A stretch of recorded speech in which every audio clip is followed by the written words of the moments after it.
যুদ্ধের কৌশল কি শুধু মানুষ জানে? আজকে আমরা দেখতে চলেছি পানির নিচের শিকারীদের অবিশ্বাস্য যুদ্ধ কৌশল।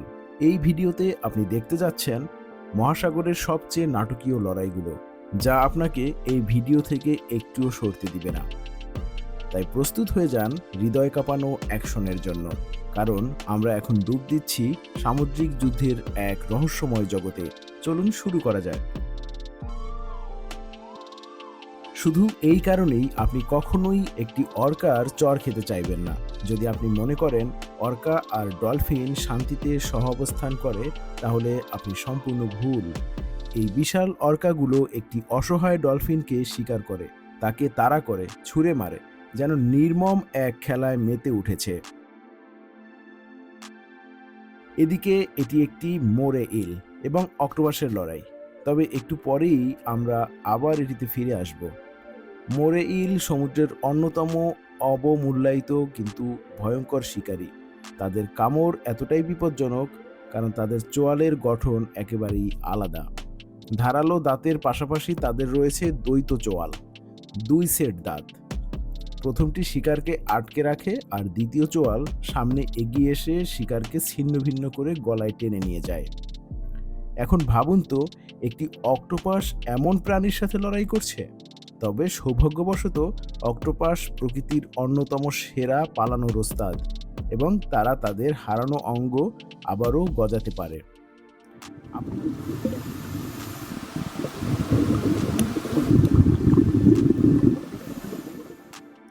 আপনি হয়তো ভাববেন চোখ বা মস্তিষ্ক ছাড়া কোনো আদিম প্রাণী তেমন বিপজ্জনক নয়, কিন্তু এটাও একটি ভুল হতে পারে আপনার। ববি টুয়ার্ন, যাকে স্যান্ড স্ট্রাইকার বলা হয়, সমুদ্রের তলদেশ থেকে হঠাৎ বেরিয়ে এসে শিকার ধরে ফেলে। আর শুধু ছোট মাছ নয়, তাদের লক্ষ্য আরও বড় শিকার হতে পারে। যখন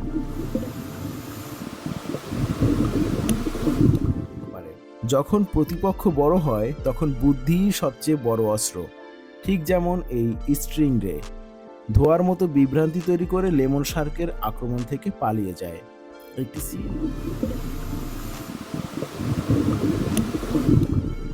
একটি সিল লুকিয়েছিল, কিন্তু একটি সি স্নেক হঠাৎ আক্রমণ করে তাকে গিলে নেয়। অন্যদিকে জেলেদের ধরা একটি হ্যামারহেড শার্ক হঠাৎ একটি টাইগার শার্ক এসে সেটিকে সহজ শিকার বানিয়ে ফেলে। বেচারা হ্যামারহেডের কিছুই করা ছিল না বন্দী অবস্থায়। পাফার ফিশ নিজেকে ফুলিয়ে তুলে শিকারীর হাত থেকে বাঁচে, কারণ আপনারা সবাই জানেন এটি অত্যন্ত বিষাক্ত। অস্ট্রেলিয়ার রিফে থাকা অলিভ সি স্নেক এর বিষ এতটাই মারাত্মক যে মুহূর্তেই শিকারকে পঙ্গু করে দিতে পারে।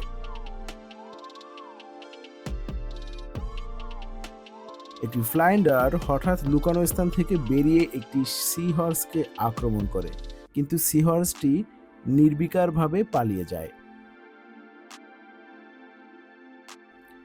একটি অক্টোপাস কাঁকড়াকে আক্রমণ করে, আর শক্তিশালী সুর তার বিষ ব্যবহার করে তাকে বশে আনে এবং শেষে তার মাংস খেয়ে নেয়। একটি সি টার্টল বিশাল জেলিফিশ খাচ্ছে। যদিও জেলিফিশ বিষাক্ত, কিন্তু কচ্ছপের শক্ত চামড়া তাকে সুরক্ষা দেয়।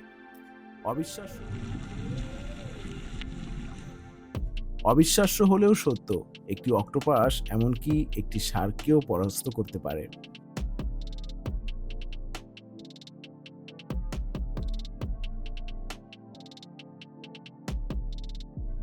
গ্রেট হোয়াইট শার্ক মৃত তিমির দেহ খুব পছন্দ করে, তবে সুযোগ পেলে জীবিত তিমিকেও আক্রমণ করতে ছাড়ে না। প্রকৃতি অনেক সময় নির্মম, যেমন কচ্ছপ জেলিফিশকে টুকরো টুকরো করে খাচ্ছে। কিং পেঙ্গুইনরা খাবারের খোঁজে বিপজ্জনক পানিতে যায়, কিন্তু অর্কা অপেক্ষা করে ঠিক তীরের কাছে। একটি অক্টোপাস ইলের মাথার উপরে বসে তার আক্রমণ থেকে বাঁচে।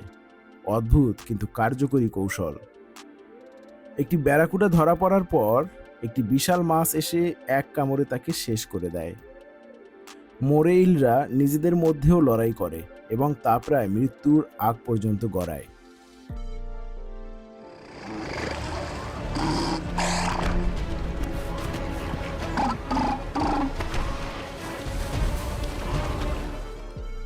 এলিফ্যান্ট সিলরা প্রজনন মৌসুমে ভয়ঙ্কর লড়াইয়ে লিপ্ত হয়।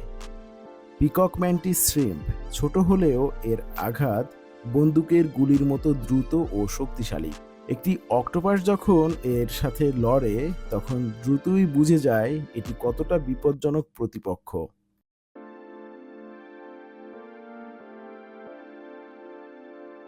একটি স্ট্রিংরে নিজের জীবন বাঁচাতে তীরে উঠে আসে শার্কের হাত থেকে পালানোর জন্য। অর্কার দল একসাথে শিকার করে। তারা শার্ককে উল্টে দিয়ে পক্ষাঘাতগ্রস্ত করে ফেলে। হ্যামারহেড শার্ক স্টিংরেকে শিকার করে, কিন্তু মাঝে মধ্যে অন্য শার্ক এসে সেই শিকার ছিনিয়ে নিয়ে যায়।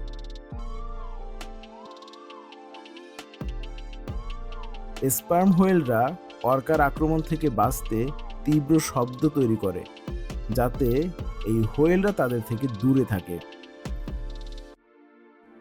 স্টোনফিশ আর মোরে ইলের লড়াইয়ে শেষ পর্যন্ত জয়ী হয়ে থাকে।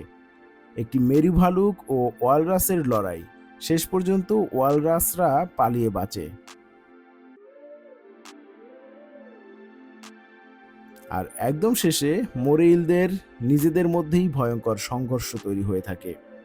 আজকের এই সমুদ্র তলদেশের যে যুদ্ধ, কোন যুদ্ধটি আপনার সবচেয়ে বেশি ভালো লেগেছে কমেন্ট করে জানান। এরকমের আরও ভিডিও পেতে আমাদের চ্যানেলটি সাবস্ক্রাইব করে রাখুন।